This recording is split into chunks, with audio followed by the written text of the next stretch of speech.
What's up? This is Michael Starr from Steel Panther, lead vocalist, lead singer, and I booked the flights. I remember my first experience with music was my music teacher, Mrs. Williams. I'll never forget her because she was like the only woman that ever really took an interest in me at school in an academic way. Because academically, I was pretty challenged. I really didn't like school. I liked the social aspect of school a lot. I liked talking in class, so I got in trouble for that a lot. I actually failed 7th grade because I talked too much. But this woman took interest in me, and I took interest in her because she had, and I'm not just trying to be funny, she had a huge set of boobs that were just really attracted me. And I never forget, man, she started giving me piano lessons. I started taking piano lessons with her at the house. And if I played really good, she would hug me. Just, she was just being friendly. But for me, it was a big deal because she hugged me and I got to nuzzle up next to her boobs, and it felt really good, and it really inspired me musically. I never became a great piano player, and I can't read music, but I can play a few songs and get chicks to take their tops off. And that's one thing I learned, that when I put that connection together with music and hugs, I was instantly hooked to rock and roll. And I sang in church choir, I sang in musicals at school, and then 7th grade I flunked out, so I was in 6th grade, and my teacher took me to an audition downtown Chicago to the Lyric Opera House, and I auditioned, and I ended up getting a part in a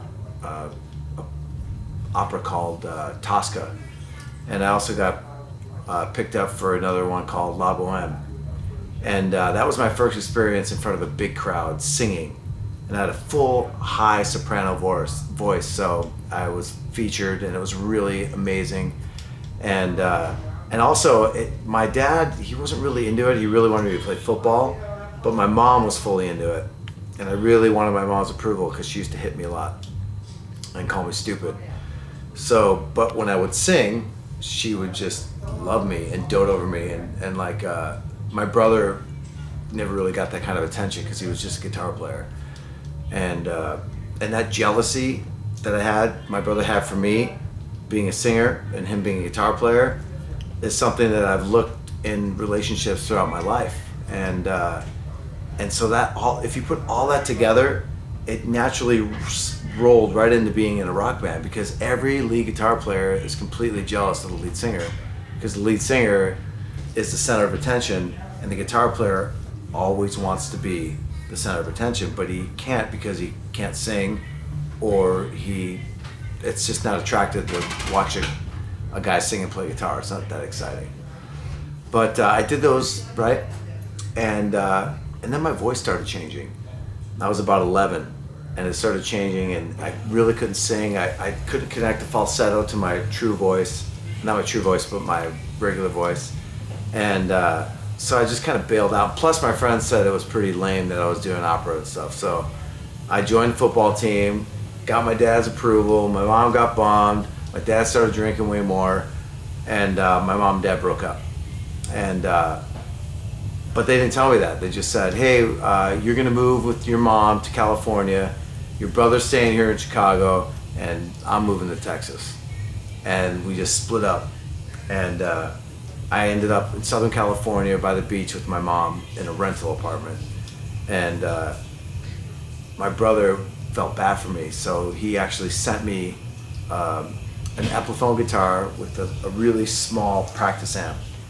And he shipped it out UPS, took 3 weeks to get there, because that was before shit was fast. And I got it, and I lived on that guitar and Indica Bud for 3 years, over and over again. Smoke on the Water, Van Halen, Cheap Trick, Deep Purple, Black Sabbath, just learning chords and just learning how to sing and play at the same time.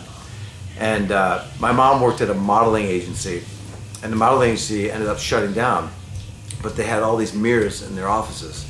So I took my mom's pickup, and I got all the mirrors, and they were big mirrors, 16 by 16, and I put them all in my mom's garage in the carport area. And that's where I would set up and just plug in my amp and hone my craft of playing in front of the mirror. That's a lot of things that people that are starting out forget. They forget to perform in the mirror, because if you don't look cool when you're doing something that you think looks cool, it doesn't look cool. It's like when you film yourself having sex, you think, oh, this is gonna be great, I can't wait to film this, and then you watch it and you realize, oh my God, I look like a dumbass the way I'm boning this chick, right? So I would really practice and get all my moves down and get them really good, because for me, when Van Halen came out, that started the heavy metal of the 80s as I know it today. David Lee Roth, Eddie Van Halen, wow, it was awesome, man. And I would study those videos and I watched Jump probably 4,000 or 5,000 times back in the day on MTV. And then every now and then, you know, you're watching MTV, you have to watch Triumph or The Fix to get to Van Halen, which is a bummer. And then, you know, it's all these other stupid bands, but I love that stuff. That was like the main artery. That was like the heroine of rock for me, Van Halen. The first concert I ever went to was it was a Rolling Stones at Shea Stadium in Chicago with Prince opening up. And this is the first concert I ever went to. And we all took acid on the way there. And hold on, someone's coming in. Hello? Chicks always want to fuck. It's crazy. Later.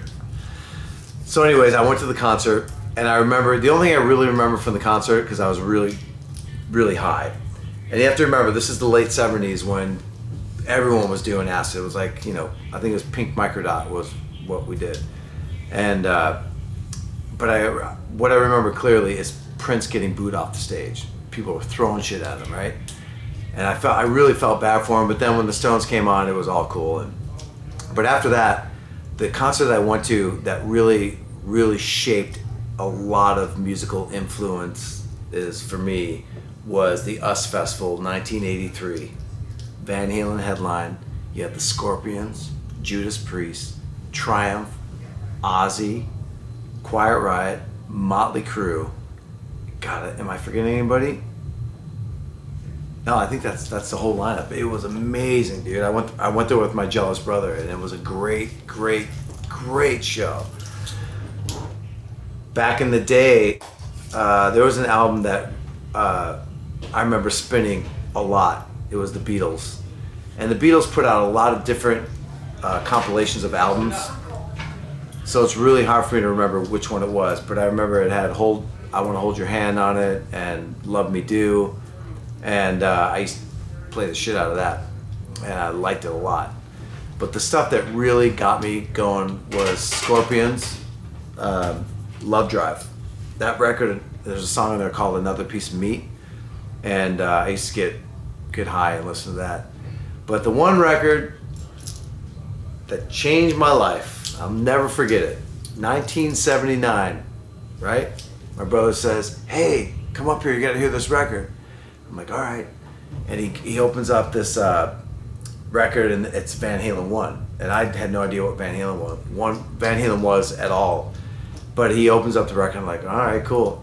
And the other thing he did is he opened up this white bindle with, it had like a white seal on it, a picture of a white seal on it. And inside it was this white powder called cocaine. And he turned me on to that. It's the first time I ever did it. And then he played Eruption for me. And I swear to God, man, from that moment on, it all came together. Piano lessons, boobies, cocaine, Van Halen, football. Just, he put it all together, and you have Steel Panther. This is something that Steel Panther uses in our dressing room at all times. It's called the Sex Bell. And it's labeled Sex Bell for a reason. So if I lose it and somebody gives me another bell, I know it's the wrong bell. But what we do is when we give out backstage passes to girls, they know they're prepped before they go into the VIP. They know if they hear the bell, if they want to fuck, they need to follow the sound of the bell. It works really good, and it also weeds out all the chicks that don't want to fuck. So check it out. You just go, bam, and door opens, pussy's in there. Pretty genius.